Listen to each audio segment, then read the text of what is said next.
Hello whiskey brothers and sisters, this is Mark, your host here at Whisky Whistle, bringing you whiskey review number 59. Today we're going to be looking at the Isle of Arran Distillers, the Arran Malt. So it's called the Arran Malt, and that is made by the Isle of Arran Distillers. And can you guess where they are? They are on the Isle of Arran, in fact. Okay, we'll get that poured. We're going to be using a very special glass today, and I'll tell you why in a little bit. So there it is. That is also from the Arran Malt. I don't know if you can see the embossing on that one. Okay, so we'll get that poured. This is the 10-year-old. It is unchill filtered. It's natural color. It's bottled at 46%. And it is a very, very, very interesting, enjoyable, fun Scotch whiskey. There we go. It's definitely enough for us.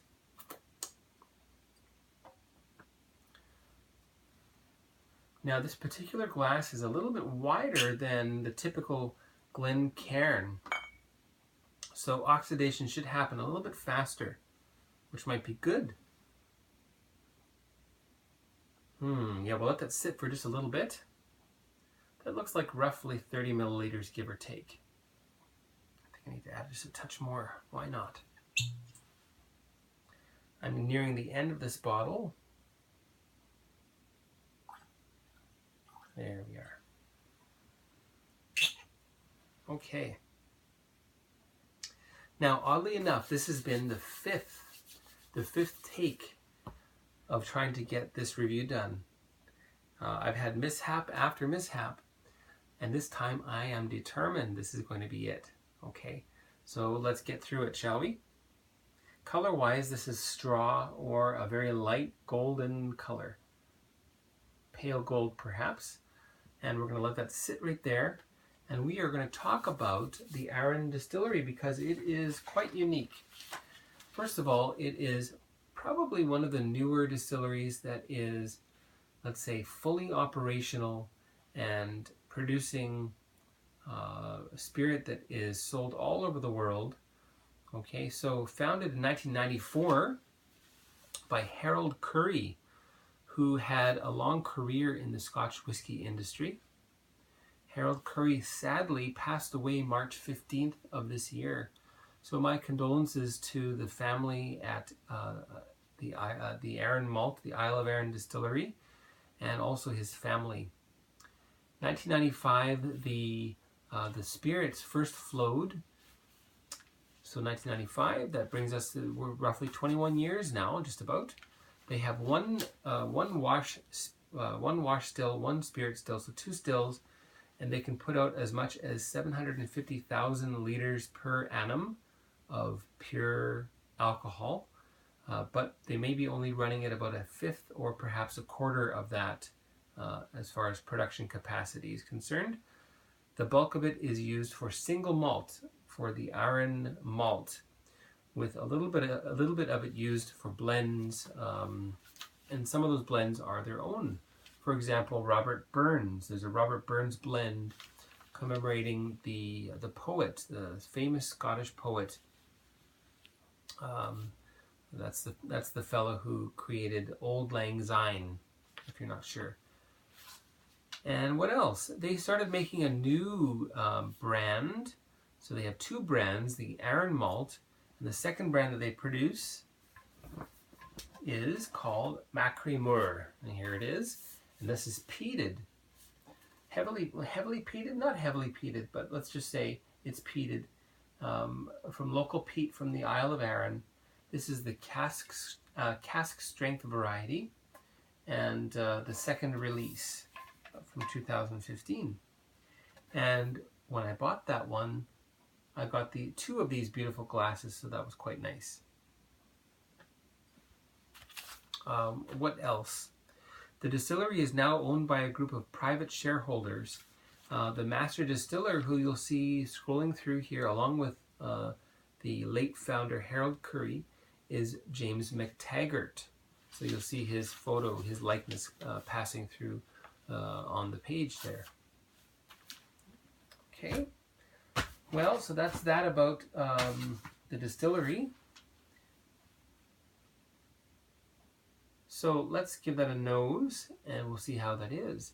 And before we do that, there will be a short advertisement right here. Okay, welcome back. Hopefully that wasn't too long. So let's see how this smells, shall we?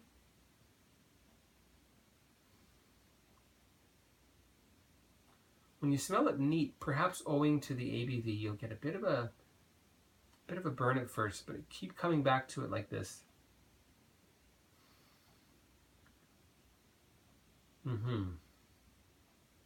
And I'm getting banana peel, papaya peel, a touch of pepper, a little bit of salt. And what I found when I was really tasting this to figure out all the flavors I could smell, I took my time with it. And I can't do that on camera, but what I found is the longer you sit with it, the sweeter it becomes. And I got a bit of bay leaf, so a bit of a herbal note there, savory note. What else did I write there? And some citrus fruits, lemon, orange, cardamom, and then cinnamon and ginger for baking spices.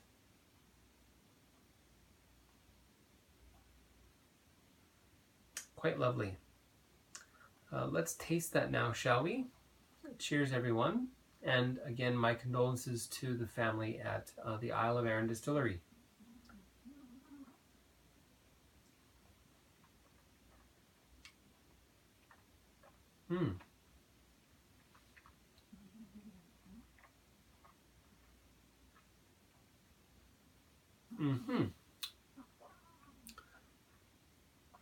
Quite interesting, this one.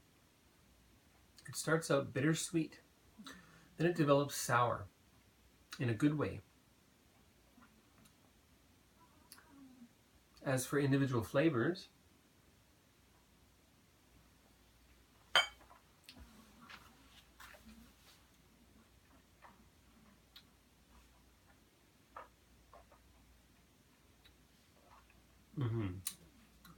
papaya.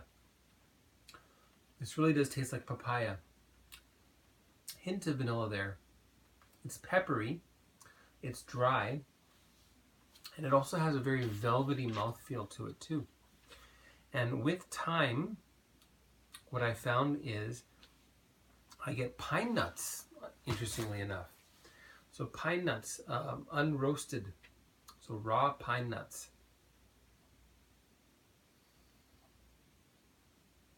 Maybe even a little bit in the nose too.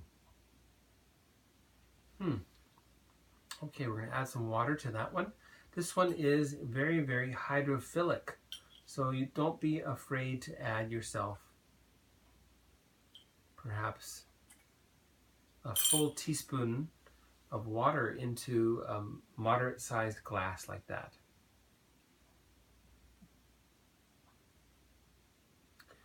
We'll let that sit for a little bit. And, well, let me just tell you a little story. So this was a bottle that I bought and I kept at work for a while.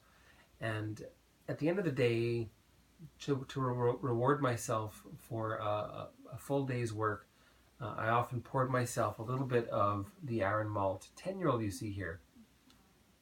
And, well, at the very beginning, I was very, very confused about this whiskey. I didn't know what I was tasting. But what I found was, and because I don't eat papayas all the time, and I certainly don't smell the skins very much. Excuse me.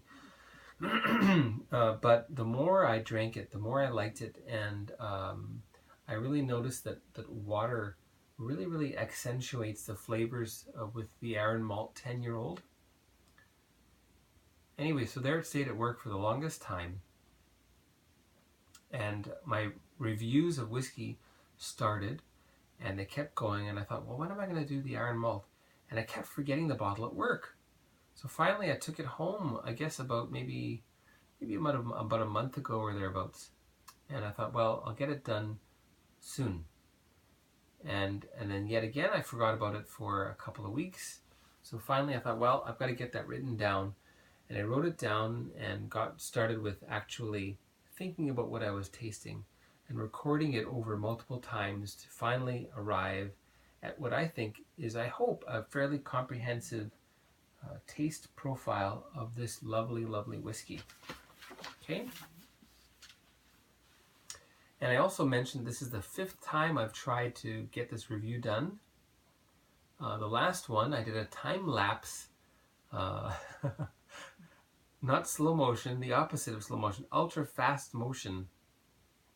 So I think I'm going to put that on Instagram because it's quite funny. And just for the evidence, here is the glass that I worked on for that one. Okay.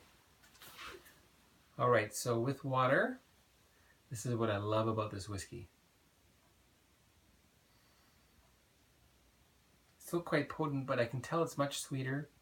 There's a lot more cinnamon, touch of vanilla there, some brown sugars peeking through too. I think it's just a tad more water.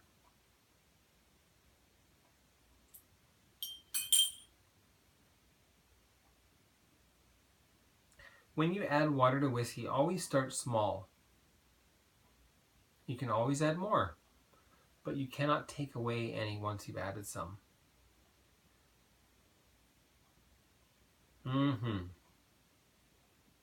Yep, that's it. 1 drop more. Okay. What I find when you add water, the brown sugar, the vanilla, keeps building in the glass. So you can sit with that for probably the better part of an hour and recognize that crescendo of flavors of sweetness.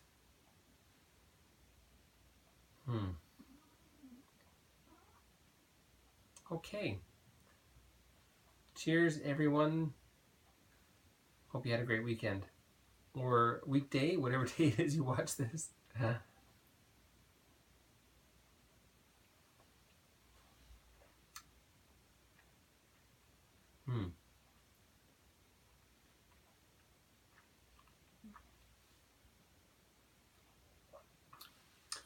Perhaps the biggest change from neat to water I've ever noticed, I've ever tasted.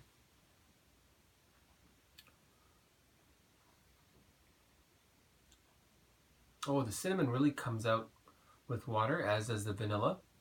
What did I write here? Big change, sweet, then a little bit of bitter, sour dryness.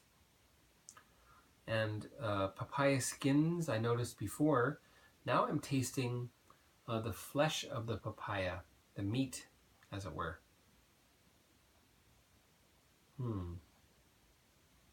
Now what did they say in Scotland? Slange?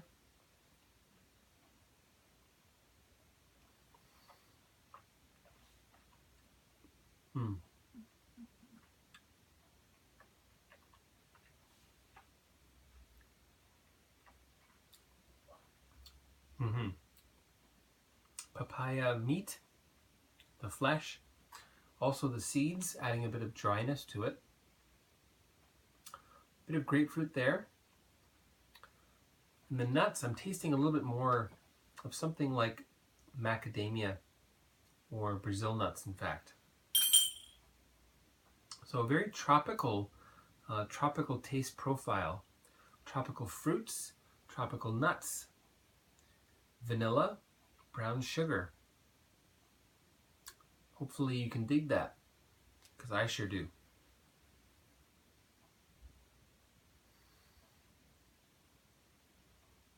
Okay. So I probably added nearly 8-9 milliliters by now, and it still tastes quite powerful.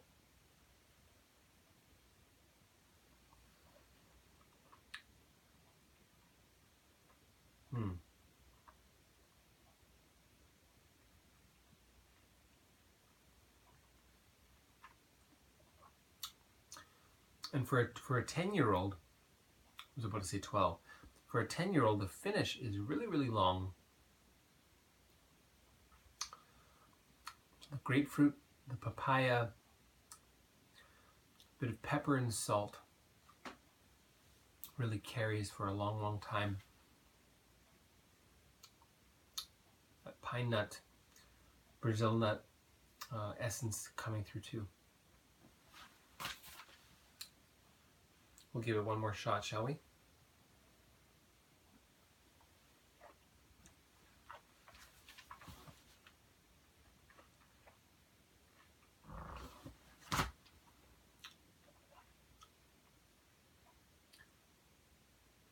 What a curiosity. Okay, well, the Whisky Whistle whiskey score for the Arran Malt 10-year-old is going to be 85 out of 100.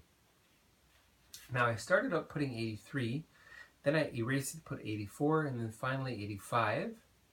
This is what I wrote. It's very unusual, especially nice with H2O, but it is very closed, neat. With thyme and water, a very curious flavor profile, very curious flavor development occurs. So the flavor really, really changes with water, and it's shocking. It really is. Let me know if you experience the same thing. I'd love to hear your comments about the Arran Malt 10-year-old. Please leave a comment right down below, okay? And if you have not subscribed to Whisky Whistle, I sure hope you would. And you can do that by clicking the link right there in the bottom corner where it says click below to subscribe. Click on that one. Please subscribe. There'll be lots more to come. What's coming next? Another island single malt. A blend is coming after that. There will be bourbon whiskey. There will be Canadian whiskey. There will be all kinds of great whiskeys. Hopefully some from Europe too, like Danish. I would love to try some of the Danish whiskeys, being a descendant of Denmark, in fact. So anyway, thank you for tuning in. Hopefully we'll see you again. Don't forget to share this and leave a comment and tell me what you think, okay? Thanks very much.